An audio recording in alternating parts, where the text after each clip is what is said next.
सो हाय guys, कल हमने like last time we had finished every like हमने लोकेशन देख लिया था. We had finished the location part, then we had finished the organization structure of the this thing hospital pharmacy. अब थोड़ा सा हम लोग ज़्यादा पढ़ेंगे इस बार. सो अभी हम लोग कवर करते हैं स्ट्रक्चरल डिज़ाइन. तो स्ट्रक्चरल डिज़ाइन क्या बोलता है? देखो, जो भी वॉल्स है या फिर जो भी फ्लोर है, जो भी सीलिंग है या फिर रूफ है, ठीक है ना, everything everything related to that, ठीक है ना. तो वॉल, मैं आपको वही बोल रहा था कि वॉल, फ्लोर, सीलिंग, ठीक है. Then we have the roof, then we have the door, then we have window. तो वॉल में क्या बोलता है कि भाई नॉन पोरस मटेरियल का वॉल बना रहना चाहिए एंड प्लास्टर होना चाहिए बोथ द साइड्स के ऊपर. तो जो बोथ द साइड्स हैं हमारे पास, उसके बोथ द साइड्स के ऊपर प्लास्टर होना चाहिए. तो अगर आपका एक फार्मेसी है, फार्मेसी के पास जो है, मतलब जो सामने का वॉल, सामने का जो वॉल होगा, अब देखो बोथ द साइड या जो भी है, बोथ साइड का मतलब ये होता है कि इनर वाला भी जो है वो प्लास्टर होना चाहिए और बाहर का भी जो है वो प्लास्टर होना चाहिए, ऐसा बोलने की कोशिश कर रहे हैं, ठीक है ना. सो अंदर से भी प्लास्टर होना चाहिए, बाहर से भी प्लास्टर होना चाहिए. दूसरी बात जो ये है कि अंदर जो है indoor wall finishing should be done of washable anti paint and the outdoor finishing should be of the weather proof paint. The walls for cold room should be of a special building material and design to prevent condensation. जो room हमको cold रखना है, जिसका storage condition दिया हुआ है कि भाई हमको इसको कोल्ड रखना है, तो उस केस में हम क्या करते हैं, ड्यूरिंग दैट, मतलब during that conditions what do we do is, हम कंडेंसेशन प्रिवेंट करने के लिए एक ऐसे स्पेशल मटेरियल यूज़ करते हैं जिसकी वजह से कंडेंसेशन ना हो. Because if you must have seen HPLC rooms और बिग रूम्स, जिसको मतलब जिनके लिए temperature should be around 18 degree Celsius, बारिश के टाइम पे बहुत ज़्यादा जो मॉइस्चर जो है आप उनके ग्लास पे देख सकते हो, तो कंडेंसेशन काफ़ी ज़्यादा हद तक हो जाता है and that can lead to a lot of problems in the machine. So in order to prevent those things, what we can do is this thing, ठीक है. तो हम क्या कर सकते हैं, स्पेशल बिल्डिंग मटेरियल्स को बना सकते हैं. Then we have the floor. Floor में बोला हुआ that the floor should be non slippery, of course heavy duty material to withstand heavy loads and traffic. The floor should be non porous, damp proof and resistant to detergent. The floor to ceiling height should be around 15-30 feet according to the functional area and handling equipment used. Self explanatory है, हमको सिर्फ इतना याद रखना है कि concrete से बना रहना चाहिए वो, ठीक है ना, और स्मूथली प्लास्टर रहना चाहिए. ऐसा नहीं कि उबड़ खाबड़ हो तो भाई एक वायल भी गिर गया ना तो बहुत प्रॉब्लम हो सकती है. तो it should B smoothly plastered. तो द फ्लोर फिनिशिंग मतलब जो है नॉन स्लिपरी होना चाहिए, हैवी ड्यूटी मटेरियल होना चाहिए, बिकॉज अच्छे खासी चीज़ें हम उसके ऊपर करने वाले हैं. Going to bring a lot of materials, a lot of heavy materials और एसिडिक मटेरियल्स भी हो सकते हैं. तो फ्लोर उस तरह से होना चाहिए जो विथस्टैंड कर सके ऐसे लोड्स को. The floor should be non porous, damp proof and resistant to detergent, ठीक है. सो डैम्प प्रूफ होना चाहिए, नॉन पोरस होना चाहिए एंड रेजिस्टेंट टू डिटर्जेंट होना है. Floor to height ratio should be, sorry, height should be 15-30 feet according to functional area. Now we go on the ceiling portion. Ceiling का तो इतना ही बोला कि फायर रिटार्डेंट होना चाहिए, एस्बेस्टॉस फ्री होना चाहिए और नॉन शेडिंग मटेरियल होना चाहिए और मिनरल फाइबर्स. सीलिंग के नीचे आप काम करने वाले हो तो you have to think about all these things. Because कोई लोग क्या करते हैं कि सीलिंग बनाते हैं एस्बेस्टॉस की, ठीक है ना. एस्बेस्टॉस की सीलिंग बहुत सारे लोग बना लेते हैं, फॉल सीलिंग बना लेते हैं. तो that is not allowed in such pharmacy settings. तो वहाँ पर आपको ऐसा सीलिंग बनानी पड़ती है जो शेड ना हो, ठीक है ना. रूफ जो रहना चाहिए दैट शुड बी पिच्ड और sloped to prevent heavy rain damage. And door जो रहना चाहिए that should be made up of fire retardant material. तो फायर रिटार्डेंट मटेरियल से बना रहना चाहिए. The door should have 2 leaves and should be sufficiently wide to allow free and easy movement of supplies and handling equipment such as forklifts and stackers. का मतलब ये होता है कि उसको इतना बड़ा होना चाहिए कि फोर्कलिफ्ट, अगर आपने फोर्कलिफ्ट दिखा रहेगा जो इंडस्ट्री में, बड़े बड़े इंडस्ट्री में पैकेजिंग के लिए या फिर बोल सकते हैं ना बड़े बड़े पैकेट्स को उठाने के लिए, अगर आप किधर गए होंगे डॉक, सो वो होना चाहिए. अभी जो फोर्कलिफ्ट एंड स्टैकर्स होना चाहिए. तो भी आपको पता रहेगा फोर्कलिफ्ट का मतलब क्या होता है. जो हम लोग, आप अगर आप शिप डॉक पे गए होगे तो आपको दिखा रहेगा कि वो एक मशीन होती है जो आपके थिंग्स को उठाती है. देन स्टैकर होते हैं. Then exit door should be purposely located and fitted with luminous emergency exit signature. मतलब आपका जो एग्जिट डोर रहना चाहिए ना, उसके ऊपर बड़े शब्दों में नियॉन लाइट्स के अंदर लिखा रहना चाहिए एग्जिट, ताकि बंदे को मालूम पड़े कि अगर ये एग्जिट है तो इधर से हम लोग जल्दी से जो है in problematic conditions we can run away. Window, the window should be available at work station, office and staff areas but not in storage areas. Storage area के ऊपर वर्क विंडो क्यों नहीं होगा? बिकॉज वहाँ से चूहा या फिर छिपकली वगैरह आने का प्रॉब्लम हो सकता है. That will destroy our dosage forms. That has to be taken care of. तो स्ट्रक्चरल डिज़ाइन क्या है, हम लोग पहले तो वॉल की बात करते हैं कि वॉल कैसा होना चाहिए, फ्लोर कैसा होना चाहिए, सीलिंग कैसे होनी चाहिए, डोर कैसे होनी चाहिए, रूफ कैसे होनी चाहिए. And then window. Then we have the receiving area. अब एक फार्मेसी है तो उसको रिसीव भी करना पड़ेगा, कभी ना कभी गुड्स जो भी आएंगे, आपकी नए नए दवाइयाँ जो आएंगी आप रिसीव करोगे उसको, you will be on the receiving end. तो लोडिंग एंड अनलोडिंग एरिया रहना चाहिए जो इतना बड़ा रहना चाहिए कि वहाँ पर आपका जो ट्रक का पोर्शन है, आपका जो ट्रक का पीछे का शटर होता है वो खुल सके प्रॉपर्ली, और वो प्रॉपर उसके साइज़ का ही हो, ताकि क्या है ना, प्रॉब्लम ना हो लोडिंग एंड अनलोडिंग के लिए। See properly sheltered by taking care of the vehicle height. Receiving counter जो रहना चाहिए should have adequate waiting space and should be equipped with suitable office furniture and equipment. Receiving counter मतलब ये होता है कि आपका जो रिसेप्शन पे या जो भी है काउंटर जहाँ पर आप रिसीव करने वाले हो। अच्छा, अब रिसीविंग काउंटर से ज़्यादा सबसे बाद में किधर जाएगा, ये सॉर्टिंग एंड अनपैकिंग एरिया में जाएगा। यहाँ पर भी फोर्कलिफ्ट की बहुत ज़रूरत पड़ती है। The space should be sufficient for the utilization of forklift, because अच्छे खासे बड़े बड़े कार्टन आते हैं जिनको उठाने का काम ये फोर्कलिफ्ट ही कर सकते हैं। And there should be big big pallets for this forklift to work, because pallets पे अपना सामान रखोगे और फिर फोर्कलिफ्ट पे उसको डालोगे तो फोर्कलिफ्ट फिर क्या करेगा कि एक पोजीशन सेकंड पोजीशन पर आप जा सकते हो। It should be adequately space to sort and check of goods. Transit and holding area. So transit and holding area को जो है 3 भागों में डिवाइड किया हुआ है। देखो, अब ट्रांजिंग होल्डिंग एरिया तीन चीज़ों के लिए काम आ सकता है। एक ऐसी चीज़ों के लिए जिसमें items requiring further classification investigation before receiving. तो हम जो हैं क्या है कि अब हमने माल तो उठा लिया है, बट यू नो तो all these things are happening. तो transit and holding area is for 3 items. क्या होता है कि ना, जब हम माल समझो अब हमने ख़रीद लिया है, मैं जब we have received it, but क्या है ना कि उसके ऊपर इन्वेस्टिगेशन क्लैरिफिकेशन थोड़ा करना बाकी है, ये डॉक्यूमेंटेशन रिमेनिंग है, ठीक है ना। एक अनक्लासिफाइड माल है तो उसको भाई अपने को अलग से रखना पड़ेगा। एक और चीज़ हो सकती है कि भाई transit items not requiring special storage condition. ऐसे भी ट्रांजिट आइटम्स होते हैं जो जिनको स्टोरेज कंडीशन इतनी इंपॉर्टेंट नहीं है। एंड मान में फिर क्या बोल सकते हैं, पैलेट्स स्टोर करने के लिए भी बहुत जगह रहनी चाहिए, बिकॉज पैलेट्स आपको काम आएंगे जिसके ऊपर आप कार्टन लोड करके फोर्कलिफ्ट पे रख के आप काम करने वाले हो। अच्छा, रिसीविंग एरिया के अंदर आपके पास डिस्पोजल रूम भी रहेगा। This room should store discard items like used boxes, rappers and plastic covers. Okay, तो रिसीविंग एरिया के पास कौन से जो है चीज़ें रहेंगी, लोडिंग एंड अनलोडिंग एरिया, जहाँ पर आपका लोडिंग एंड अनलोडिंग का जो भी है सब काम होता रहेगा। This area should be adequately space and properly sheltered by taking care of the vehicle height. As I said कि व्हीकल हाइट जो है वो आपको ध्यान में रखना पड़ेगा। एक लोडिंग एंड अनलोडिंग एरिया हो गया, एक रिसीविंग काउंटर हो गया जो रिसीव करेगा आपका जो भी का सामान है, और फिर एक ऐसा ही एरिया रहेगा जहाँ पर आप स्टोर करोगे, सॉर्टिंग एंड अनपैकिंग करोगे आपके माल का, वहाँ पर चेक करोगे कि ये जो माल हमने लिया है इसका लेबलिंग बराबर की हुई है कि नहीं हुई है, इसका कार्टन जो है प्रॉपर पैक कंडीशन में है कि नहीं है, सील्ड है कि नहीं है, वो आप सब आप देखोगे। इसमें फोर्कलिफ्ट की बहुत ज़्यादा ज़रूरत पड़ेगी, पैलेट्स की बहुत ज़्यादा ज़रूरत पड़ेगी, एडिक्वेट स्पेस रहना चाहिए रखने के लिए सामान। ट्रांजिट एंड होल्डिंग एरिया में आप पैलेट्स रखते हो, आप ऐसे आइटम्स रखते हो जिनका क्लासिफिकेशन अब तक हुआ नहीं, जिनका वेरिफिकेशन अब तक हुआ नहीं है। आप ऐसे आइटम्स रखते हो जिनको ज़्यादा अच्छी स्टोरेज कंडीशन की ज़रूरत नहीं है, जो नॉर्मल स्टोरेज कंडीशन में बैठ सकते हैं, ऐसे आइटम्स भी रख सकते हो आप। Then you have the disposal area, जिसमें आप फालतू का सामान रखते हो। नॉन स्टोरेज एरिया का मतलब होता है जनरल स्टोरेज रिक्वायरमेंट जो रहती है। ये देखो, सबसे पहली बात तो आपको जो है ना एयर कंडीशनिंग से प्रोवाइड करके रखनी पड़ती है for 24 hours, and the temperature should be effectively control between 160 to 250 degree Celsius. तो दिस इज़ वेरी इंपॉर्टेंट। तो स्टोरेज एरिया जो रहना चाहिए, जनरल स्टोरेज रिक्वायरमेंट आपकी जो है, ठीक है ना, ये होनी चाहिए, ठीक है। तो स्टोरेज एरिया आपकी ऐसी होनी चाहिए कि भाई it should be provided with air conditioning facilities for 24 hours. Its temperature should be effectively controlled between 160 to 250 degrees Celsius. Electrical supply to refrigerators, freezers, cold room and air conditioning facilities should be linked to the hospital emergency power supply.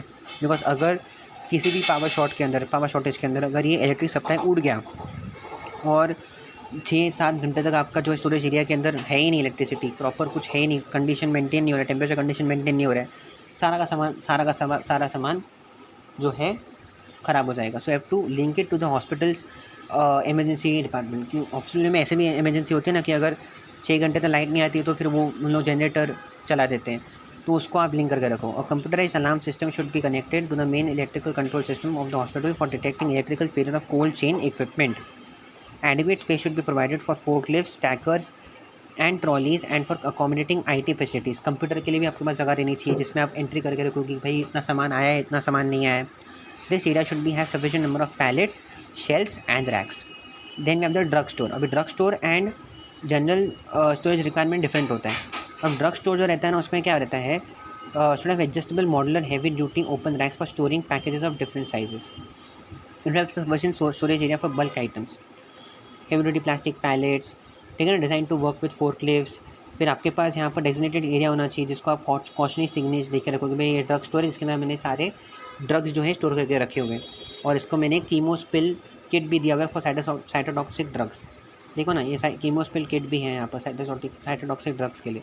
तो कुछ cytotoxic drugs होते हैं ना, तो अगर किसी ने गलती से ले लिया उसको, तो एक किट की ज़रूरत पड़ती है जिसमें प्रिकॉशनरी किट होता है कि भाई वो बंदे को फिर एक फर्स्ट टाइम ट्रीटमेंट जो देनी पड़ती है वो किट में से दे सकते हो आप, ठीक है। देन तो ये सब आपके पास एक किट है।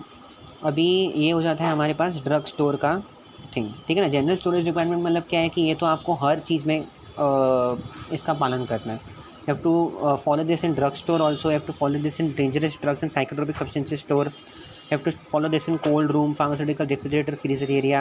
You have to follow this in IV fluid storage, surgical storage, non bulk store. ये सब में आपको ये तो फॉलो करना ही है जनरल स्टोरेज रिक्वायरमेंट, ठीक है ना। बट ये अभी हम लोग एक एक करके देख रहे कि एक एक चीज़ में क्या होगा। तो ड्रग स्टोर में आपको बता दें, आपको पता ही रहना चाहिए कि पैलेट्स बहुत सारा होंगे, प्लास्टिक पैलेट्स होंगे, बल्क आइटम्स के लिए बहुत ज़्यादा जगह होगी, कीमोस्पिल किट होगा, कॉशनरी सिग्नेज होगा वहाँ पर कि आप एंटर मत करो। डेंजरस जो ड्रग्स है, साइकोट्रोपिक सब्सटेंसेस ड्रग्स हैं, वो यहाँ पर होंगे। Special group cabinet alarm system होगा, यहाँ पर लॉकिंग की सिस्टम होगा नारकोटिक ड्रग्स के लिए। कोल्ड रूम अगर है तो should be present with the drug, ये देखो, it should be present within the drug, ये देखो, जैसे area should be provided based on functionality of hospital. See अभी हाँ, यहाँ पर सब लो स्टोरेज टेम्परेचर वाले ड्रग्स आ जाते हैं, जैसे कि vaccines, antisera, biological products. So every cold room, pharmaceutical, refrigerator, freezer equipped with computerised temperature recorder system, alarm system से कनेक्टेड रहना चाहिए कि अगर कल को इसका कोल्ड चेन का जो इलेक्ट्रिसिटी निकल गया तो हम कैसे मैनेज करेंगे। आईवी फ्लूइड स्टोरेज जैसे hemodialysis, peritoneal dialysis solution, IV solutions, इनके लिए एडिक्वेट स्पेस होना चाहिए। सर्जिकल स्टोरेज में क्या आ जाता है आपका, consumable, disposable items, x ray, surgical, ठीक है ना। इसके बाद भी मॉडुलर हेवी रैक्स होनी चाहिए ये सबको अकोमोडेट करने के लिए। और नॉन बल्क स्टोरेज में आपका लेबल्स आ गया, कंटेनर आ गया, एनवेलप आ गए, empty containers, empty dispensing bottles, वो सब, ठीक है ना। इसमें भी आपके पास बहुत बड़े बड़े रैक्स होने चाहिए। Now you will go on storage with special requirement. ये तो अपनी नॉर्मल स्टोरेज की बात हो गई यार, this is all normal storage, okay. And this क्या मतलब है इसको, this is all normal storage. Now you have to think about the storage where special requirement is needed, जैसे कि इनफ्लेमेबल स्टोरेज हो गया, इनफ्लेमेबल स्टोर, ये देखो, inflammable store, corrosive items store, medical gas store, quarantine item store, non conformance and condemned item store, this is different, okay. तो ये सब different होता है। तो इन्फ्लेमेबल स्टोर मतलब क्या, यहाँ पर इन्फ्लेमेबल वाले। सो ये देखो, ये this area should be located, very important, should be located minimum 10 feet distance away from other adjacent buildings. अगर एक बिल्डिंग को आग लग जाती है दूसरी बिल्डिंग को आग नहीं लगनी चाहिए। It should be designed for storing inflammable items, ethanol, methanol, acetone, etc., and should be equipped with firefighting equipment, smoke detectors, and exhaust fans for proper ventilation. The location and design of inflammable store should provide maximum air circulation so that accumulation of fumes or gases can be avoided. आपको पता रहेगा जैसे कि H2SO4 है, जो बड़े बड़े acids होते हैं, जो करोसिव, या फिर अपन बोल सकते हैं कि जो इथेनॉल या जो भी होता है, इनकी फ्यूम्स अच्छे खासे निकल जाते हैं। कॉन्सेंट्रेटेड अगर आप बात करें तो इनकी फ्यूम्स अच्छे खासे निकलते हैं। अगर एक पूरे रूम में आपने रूम को पूरी तरह से बंद करके रखा हुआ है, you have not provided proper air circulation to occur, वो फ्यूम्स अंदर ही अंदर इक्विलेट हो जाएंगे, और अगर एक स्पार्क की ज़रूरत है बस उसको, वो जल जाएगा। Also the spark proof switches, even if they are spark proof, they should be present outside the room, because अंदर एक भी शॉर्ट हुआ तो भाई लफड़ा हो जाएंगे। कोरोसिव आइटम स्टोर, सो ये भी सब वैसा ही है। This area should B design for the storage of corrosive material, ठीक है ना। प्लम्बिंग ड्रेन सिस्टम होना चाहिए, आइस वॉश स्टेशन होना चाहिए, किसके आँख में चला गया, किसने इंजेस्ट कर लिया तो उसके लिए अलग से स्टेशन मेंटेन करके रखना पड़ेगा। मेडिकल गैस स्टोर, अब मेडिकल गैस स्टोर के लिए आपको फ्लोर ऐसे करके रखना पड़ेगा कि आपको इनफोर्स करके रखना पड़ेगा, बिकॉज बहुत ये जो गैस सिलेंडर होते हैं ना, इस पर कंप्रेस्ड गैस होती है, बहुत ज़्यादा ये हैवी रहते हैं।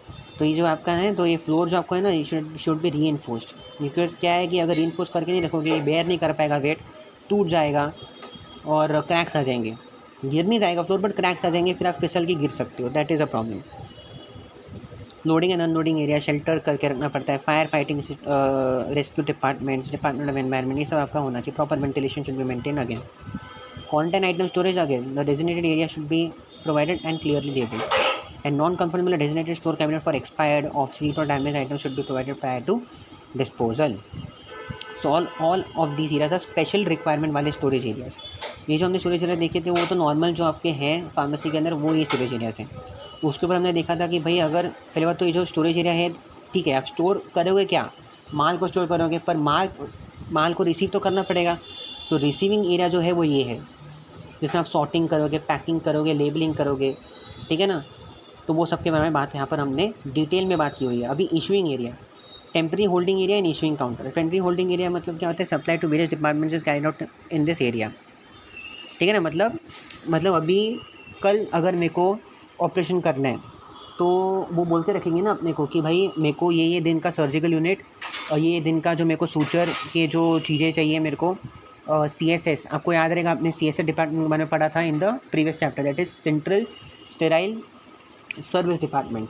तो ये जो डिपार्टमेंट है ये सब क्या करता है, आपके जो रीयूजेबल सब्सटेंसेस है, जैसे आपका बंदों के जो लिनेंस होते हैं आपके डॉक्टर्स के, then they are sutures, then they are जो भी बड़े बड़े मेडिकल इक्विपमेंट्स होते हैं जिनको आप रीयूज़ कर सकते हो, स्टेराइल कर सकते हो, ठीक है ना।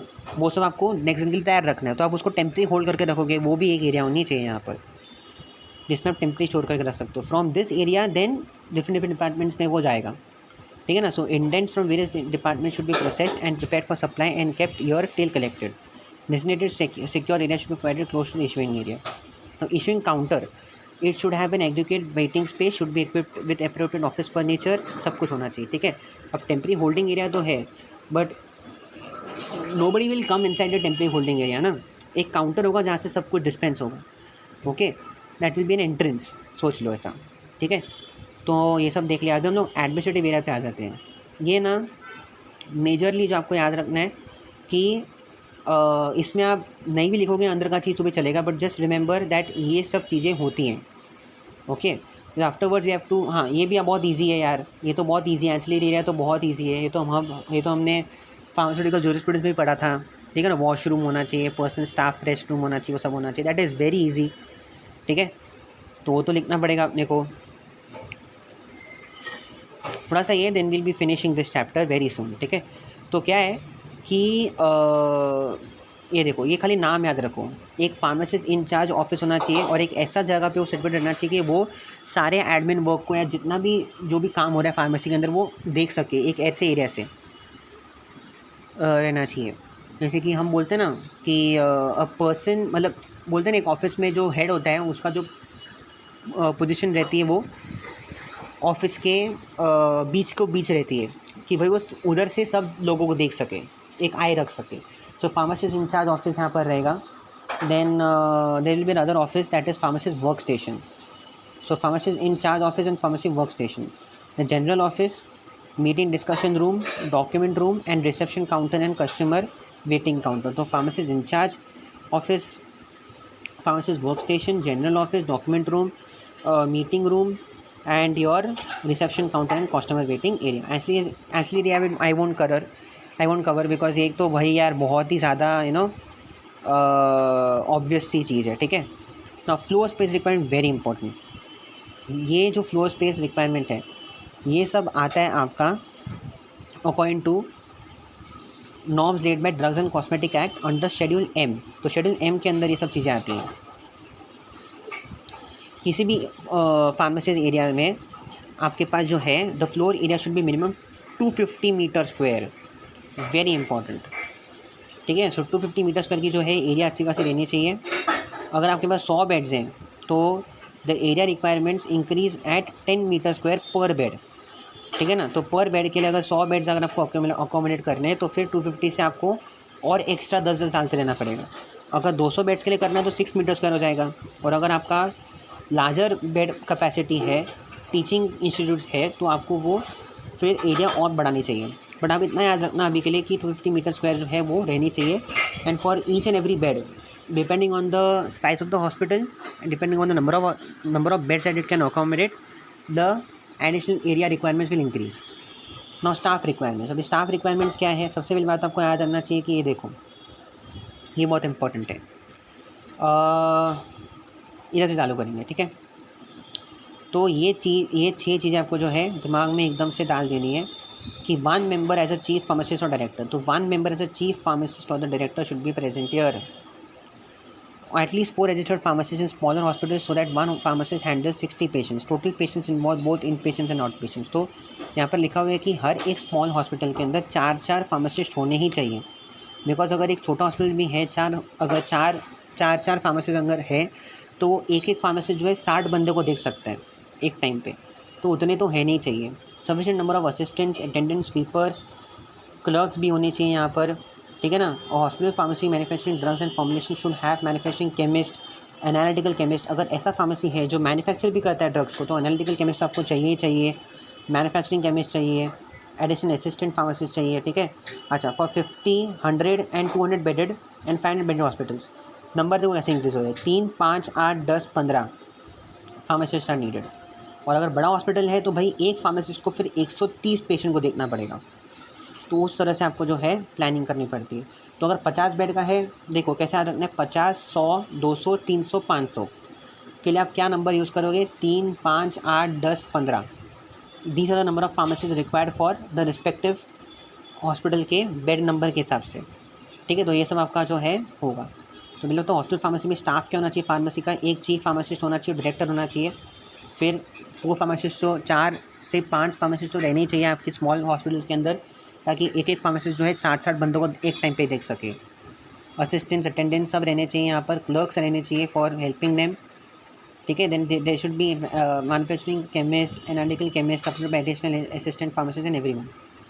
अभी क्वालिफिकेशन क्या होगा, जो चीफ फार्मासिस्ट और डायरेक्टर है should possess a post graduate degree in pharmacy, preferably in pharmacology और हॉस्पिटल फार्मेसी. तो उसमें पोस्ट मतलब एक M.Pharm तो होना ही चाहिए वो. So either it should be M.Pharm in hospital pharmacy or either it should be M.Pharm in pharmacology. But M.Pharm requirement is a must. The manufacturing chemist is required to have graduated in pharmacy and hold experience in manufacturing drugs and formulations for at least 18 months. तो जो आप manufacturing chemist है उसको मतलब तो pharmacy में एक degree तो चाहिए, बट उसको एक एक्सपीरियंस होना चाहिए 18 महीने का. और एनालिटिकल केमिस्ट को तो M.Pharm की ज़रूरत पड़ेगी इन फार्मास्यूटिकल केमिस्ट्री और एनाट केमिस्ट्री, ठीक है ना. Registered pharmacist and pharmacist come clerk require diploma in pharmacy and registration in state pharmacy council. अगर आप फार्मेसी कम क्लर्क के काम करें तो डिप्लोमा के तो होने का बहुत ज़रूरी है. हो गया है. अभी हम रिस्पॉन्सिबिलिटीज़ की बात करेंगे. Responsibilities I guess is the last thing that we have to do, because then will be finishing off the chapter itself, ठीक है. So that will take in the next video.